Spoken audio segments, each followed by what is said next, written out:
So, kumusta mga kanoysi? Welcome back sa ating YouTube channel, Pilipinoysi. So, ngayong araw interesting itong papanoorin natin kasi yun nga, si Guteza bumaliktad na. Which is expected naman talaga natin to mula pa nung lumabas si Guteza. Alam na natin na nagsisinungaling siya at alam na natin na gawa-gawa lang siyang witness. So, ngayon, pinatunayan na yun ni Guteza. So, panoorin natin tong video to. Ang video to is mula kasi yung araw. So, meron to pamagat na pagkatapos hindi ibigay ito kay Guteza, nilaglag sila. Totoo ang sabi ng Biblia. So, yan yung panonorin natin ngayon, men. Bibigyan natin to ng reaction and then kayo na lang din bahalang pumusga. So, again, bago natin simulan, sa yung araw, supportahan nyo yan. Tapos, syempre, kung trip nyo ng mga ganitong reaction video, may kasama kayo manood, huwag nyo rin kalimutang supportahan yung YouTube channel natin. Pilipinoy, sa mga kapatid, hindi na natin dapat tatagalipas. Simulan na natin pagkaagawin pa ng China. Again, pamagat ng video nga daw pagkatapos hindi ibigay ito kay Guteza, nilaglag sila. Totoo ang sabi ng Biblia. So, sa iyong araw, Pilipinoy, like, comment, share, start. Binabasa mo, huwag ka nang nag-a-adlib. Kung ano yung nandito, basahin mo lang. Sige, saka ito, Galit. Merong napuputol sa binabasa mo eh. Huwag kang magmadali. Huwag kang magmadali. naputol na. Ulitin mo yung paragraph 20. Wala na. Ito yung mga time na nai-stress si Marcoleta. Putol na siya.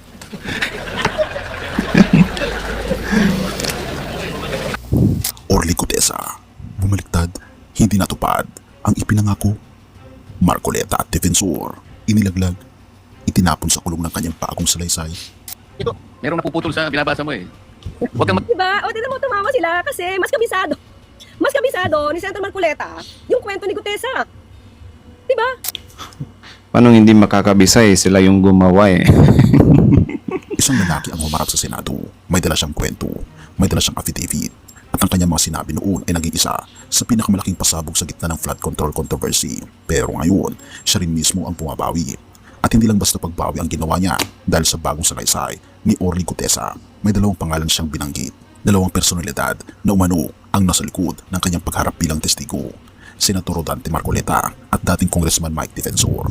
Pero Actually, hindi pa, nasa kasagsagan pa na pinapaniwalaan ng mga DDS yung pinagsasabi ni Guteza. Alam na natin napakana ni Marcoleta at saka ni Defensor yan eh. Diba? Si Defensor kasi para kasing direktor yan.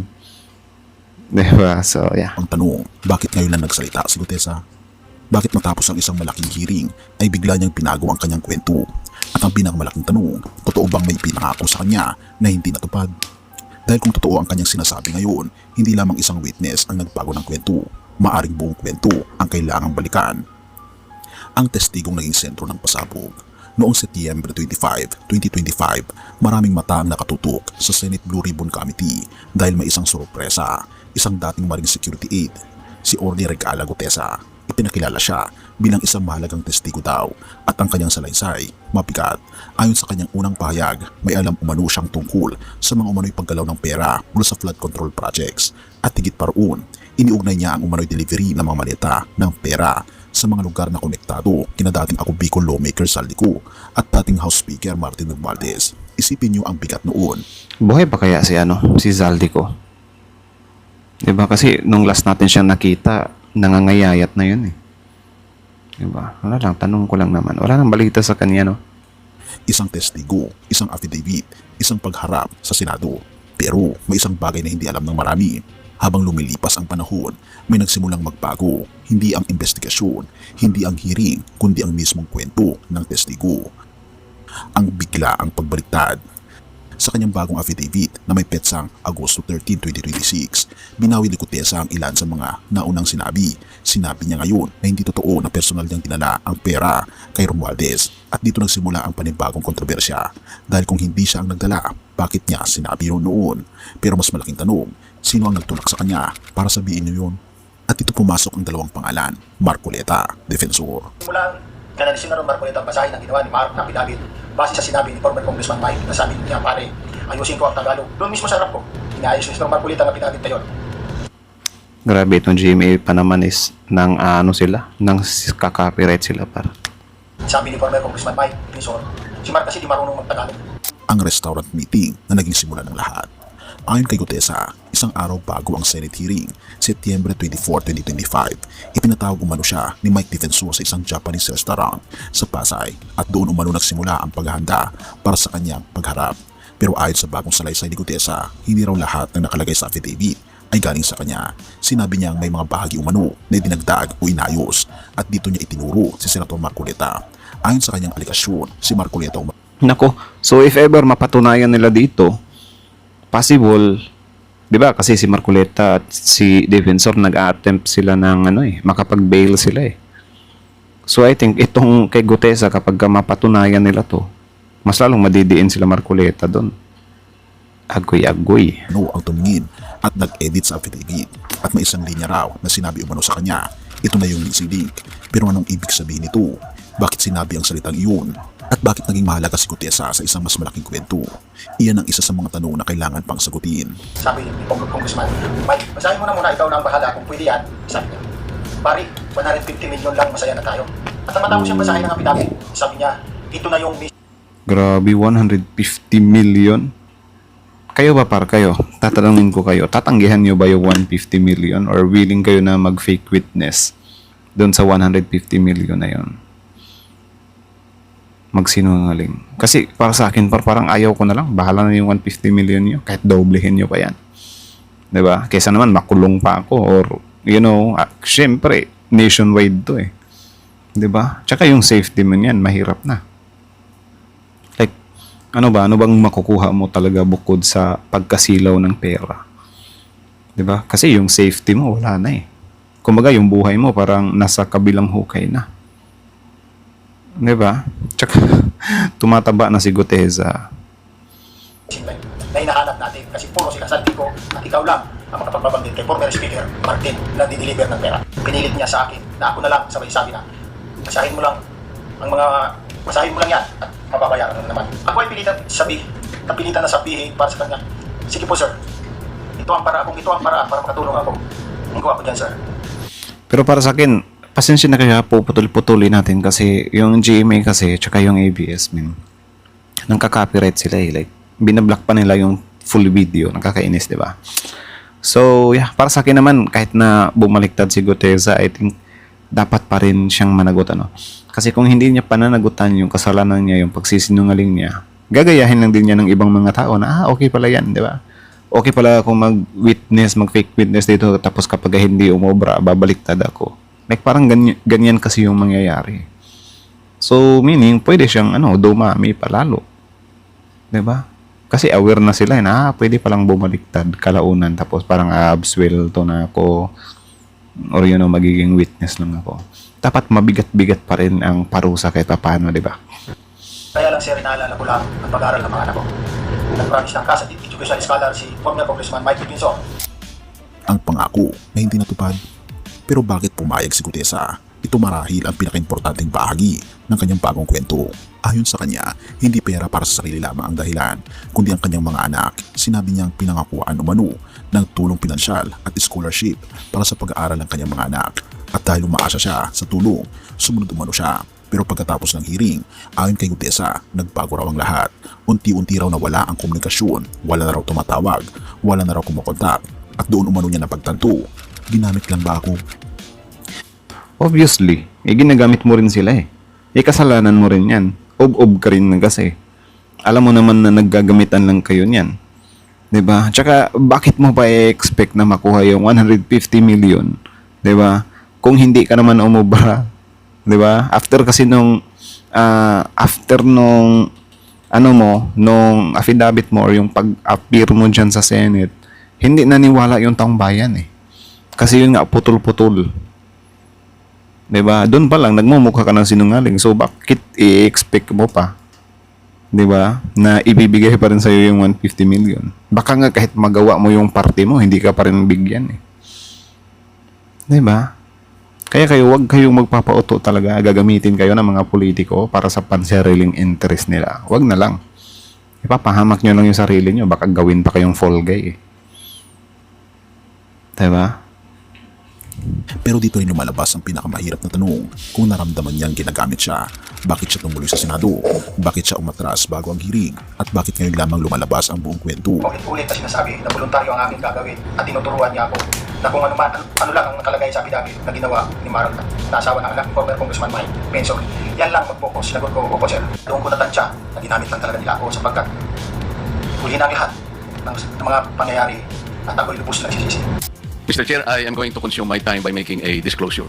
Kahapon po, mga pasado po 2:00 ng hapon, tumawag po sa akin si former Congressman Mike Defensor.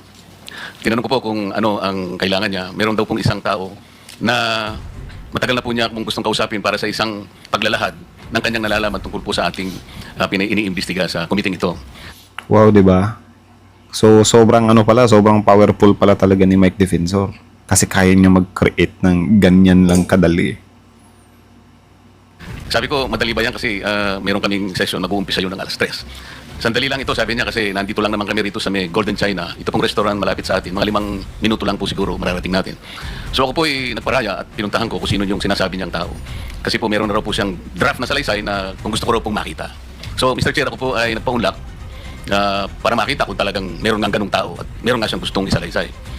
Nakita ko po yung tao. Pakasinungaling talaga, no? Dati pa lang parang nag-aalangan ako dito, like, ito, pumunta, may tao, pinuntahan ko doon, like, wow, di ba? Attorney ka, sobrang talinong tao mo, top dog ka. Top dog. Top dog ka para sa mga DDS. Tapos maniniwala ka lang ng ganyan. Di ba? Tapos hindi mo pa chinek kung totoo ba yung affidavit niyan or kung totoo ba yung nagnotaryo, 'di ba, sa affidavit niyan. 'Di ba? Doon ba lang sobrang laking sablay na eh. Sobrang talino nito eh. Sa sobrang talino nito, parang hindi na alam yung pinagagawa eh. 'Di ba?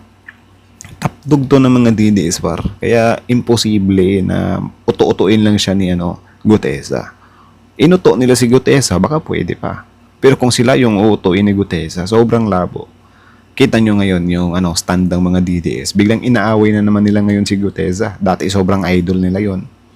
Tapos ngayon inaaway na naman nila. Agoy. At pinabasa niya po sa akin yung isang salaysay na nakaporma na po. Binasa ko po. Yung pong salaysay na yun ay nagsasabi ng kanyang pagkalungkot at siguro pagkabahala, sabi niya, na bakit nangyayari sa ating bansa ito. At nalulungkot siya, Mr. Chair, sapagkat meron siyang partisipasyon doon eh. At nung nakita ko ang kabuuan ng kanyang salaysay, meron po... Grabe, ang lakas makapagbagbag damdamin, Parang nagigilty daw si Gutesa kasi ganito na nangyayari sa bansa. Like, what the heck? May tao pa bang ganyan? Diba? Like, konsensya na lang yung umuusig. Sobrang bihira na lang, min. Tsaka sobrang hirap paniwalaan kapag ka nasa panic ng mga DDS. siyang personal na kaalaman para ikonekta si Representative Saldico kay former Speaker Martin Romualdez. Sabi ko, hindi ako pwedeng magtagal, nabasa ko na ito, hahabol ako sa aming sesyon 3:00. Pero kung talagang ikaw ay voluntaryo mong gustong gawin yan, sang-ayon sa iyong nilalahad dito, edi sige, i-finalize mo yan. At gusto ko, ipanotaryo mo sapagkat hindi po pwedeng hindi notaryado yan. At kung buo ang loob mo at talagang yan ay matagal mo nang iniisip, pumunta ka ako bukas ng umaga sapagkat meron kaming pagdinig. Mr. Chair, nandito po yung tao at hawak ko po yung ilang piraso ng kanyang sinumpaang salaysay. Kung po pwede po sana natin siyang tawagin ngayon, para ngayon siya po ang mismong maglahad ng kanyang salaysay sa ating gitna. Okay? Diba? Nakakatawa, sinumpa ang salaysay ni Gutesa, tapos parang siya pa yung unang nakapagkabisa. Diba? Doon sa affidavit ni Gutesa. Siya yung nagturo kay Gutesa, ito. Ito yung sabihin mo. Oh my. You may call him.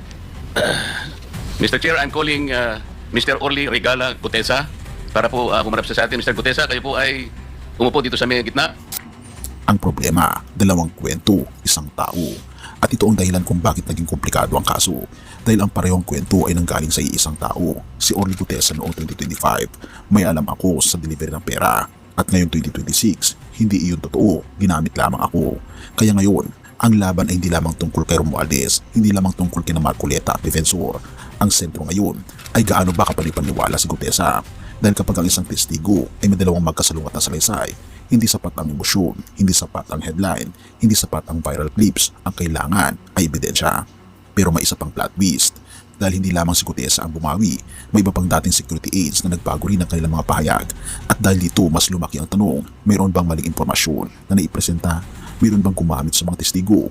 O may ibang dahilan kung bakit nagkaroon ng pagbaliktad? Sino ang nagsasabi ng totoo sa huli, mga kaibigan? Ang problema kasi, masyado nilang minamalit yung admin pare. Akala kasi nila, kaya nilang i-twist, 'di ba? Kaya nilang, patakbuhin yung mga kasinungalingan. Pero kita nyo naman pare, hindi talaga umubra, hindi tumatalab eh. Magpa-senador ha, isipin nyo yan, senador. Sila Loren Legarda. 'Di ba? Ligwak. Tapos ito pa si Gutesa, yung sa 18X Marines, madadagdagan pa yan. I think sa Senator Judge nga, madadagdagan pa yan eh. Di ba kasi nagsilabasan yung mga baho nila ngayon eh. So mapipilitan talaga sila. Ang kwentong ito ay hindi lamang tungkol sa isang affidavit, hindi lamang tungkol sa isang witness, hindi lamang tungkol sa politika, dahil sa bawat kontrobersiya, bawat akusasyon, at bawat kwento na lumalabas, may isang bagay na dapat malaman. Tao tayo, at bilang tao maaari tayong magkamali, maaari tayong matakot, maaari tayong mapilit, maaari tayong madala ng pangako ng pressure o ng sariling kahinaan. Pero ang pinakamahalagang tanong ay hindi lamang kanino tayo kakampi. Ang mas mahalagang tanong ay nasaan ang katotohanan sa harap ng Diyos. Dahil ang tao ay maaaring magbago ng kwento. Ang tao ay maaaring magtago ng katotohanan. Ang tao ay maaaring magkamali sa paghusga. Pero ang Diyos ay nakakakita ng buong larawan. Sabi sa 1:8 verse 32, makikilala ninyo ang katotohanan at ang katotohanan ang mapapalaya sa inyo. Napakalalim na mensaheng ito dahil ang tunay na kalayaan ay hindi lamang nanggagaling sa pagkapanalo ng argumento, hindi lamang sa pagpapatunay na tama tayo, hindi lamang sa pagkatalo ng taong hindi natin gusto. Ang tunay na kalayaan ay nanggagaling kapag tayo ay namumuhay sa katotohanan ng ating Panginoong Diyos. Dahil maaaring lokohin natin ang ibang tao, pero hindi natin maluloko ang Diyos. At dito natin makikita ang kahalagahan ng ating Panginoon sa Kristo. Dahil sa ating Panginoon Jesus, nagsabi sa 1:14 verse 6, Ako ang daan, ang katotohanan at ang buhay, walang makapupunta sa Ama kundi sa pamamagitan ko. Kaibigan, sa mundong puno ng opinyon, akusasyon, pagtatanggol at paghahanap ng kakampi, may isang katotohanan hindi nagbabago. Ang ating Panginoon Jesus, siya ang ating tagapagligtas, hindi ang Parang sometimes kasi yung mga issues ngayon, parang halimbawa ganyan, panahon na lang. Yung nag-booking, like yung sa flood control. 'Di ba? Like baha na mismo. Yung nagpapamukha sa mga tao na ito, inuugag lang kayo ng mga politiko. 'Di ba? kapangyarihan, posisyon, pera, impluensya. Dahil ang lahat ng bagay na ito ay pansamantala lamang. Pero ang pagmamahal, biyaya at katotohanan ng ating Panginoon Kristo ay walang hanggan. Kaya bago tayo matol sa ibang tao, tingnan muna natin ang ating mga sariling puso. May mga pagkakataon na ba tayo rin ay natakot magsabi ng totoo? May mga pagkakataon bang mas pinili natin ang madaling paraan kaysa sa tamang paraan? May mga pagkakataon bang hinahayan natin ang galit, pride o interes ang magdikta ng ating mga desisyon? Dahil lahat tayo ay nangangailangan ng biyaya ng ating Panginoon Diyos, lahat tayo ay nangangailangan ng kapatawaran, at lahat tayo ay nangangailangan kay Jesus. Tama. Kaibigan, tinatanggap mo ba ang ating Panginoon Jesus? Yes. Panalangin. Ama namin.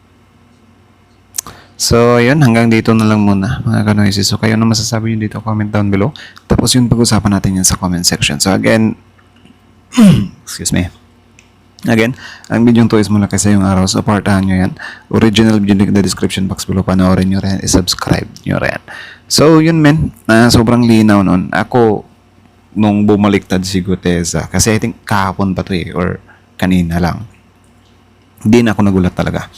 Kasi nung unang lumabas talaga si Gutesa, like, uy, grabe parang minadali yung yung setting kay kay Gutesa.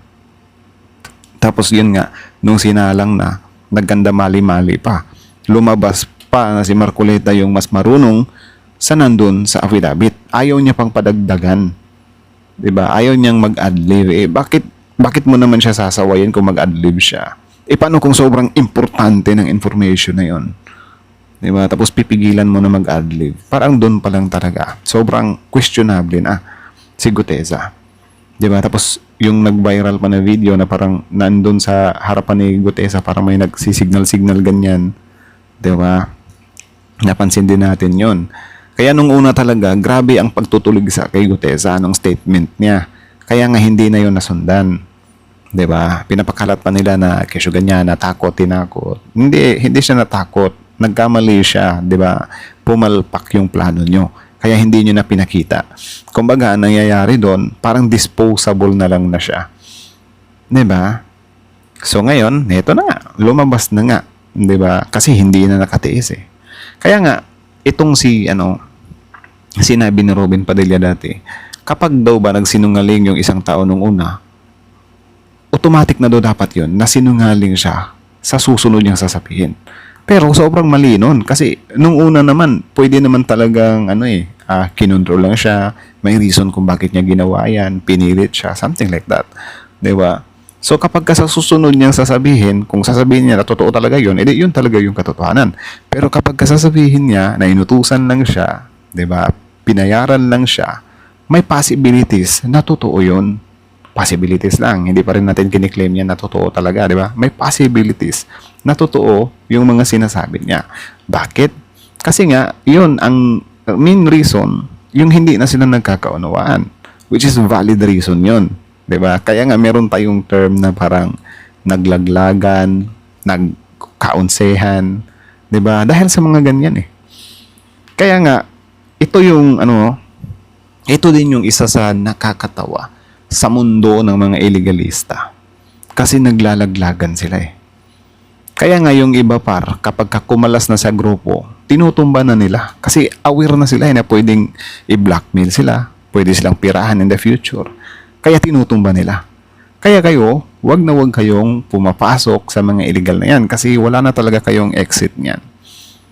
'Di ba? Tutugisin at tutugisin kayo.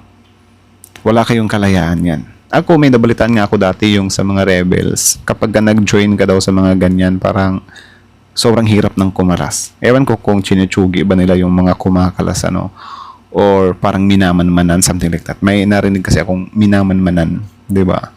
Kapag, kumalas sa grupo or biglang mangingibang lugar, minamanmanan. Kasi aware sila di ba? Yung miyembro nila, pwedeng ikanta kung ano yung mga nangyayari, nasan yung kampo, nasan yung kuta. So, to protect their secrets, itutumba nila yon or susundan nila yon, i-blackmail nila yon, tatakutin nila yon. Kaya sa itong, yung mga bagong salaysay ni Gutesa, hindi talaga malabo na totoo to. 'Di ba? Kasi, nagbe-base lang din naman tayo doon sa una na yung una niyang mga sinasabi, puro naman kapalpakan. Pwera na lang siguro kung sobrang solid. Like, yung pagbaliktad, yung nangyari sa mga DDS. Nung una, si Loren Legarda daw nakatanggap ng malita. Ngayong lumipat si Legarda sa minority, 'di ba? Biglang hindi na daw nakatanggap ng pera. Nagkamali lang daw. Doon, yun yung masasabi mo talaga na nagsisinungaling talaga. 'Di ba? Nanguugag lang. Yung kay Gutesa, hindi ko sinasabi na totoo talaga, 'di ba? Na binayaran siya, but may possibilities. And yan yung aabangan natin. Kasi kung if ever totoo to, malamang sa malamang, si Marcoleta, imbes nag-aano ng bail yon, baka hindi na talaga makalabas yon. Diba? So anyways, hanggang dito na lang muna. So kayo na masasabi nyo dito, comment down below. Tapos yun, pag-usapan natin yan sa comment section. So again, that's it. Thank you so much for watching. Sa yung araw, subscribe nyo yan. Tapos syempre, Filipinoizy. Like, comment, share, subscribe. Filipinoizy is out.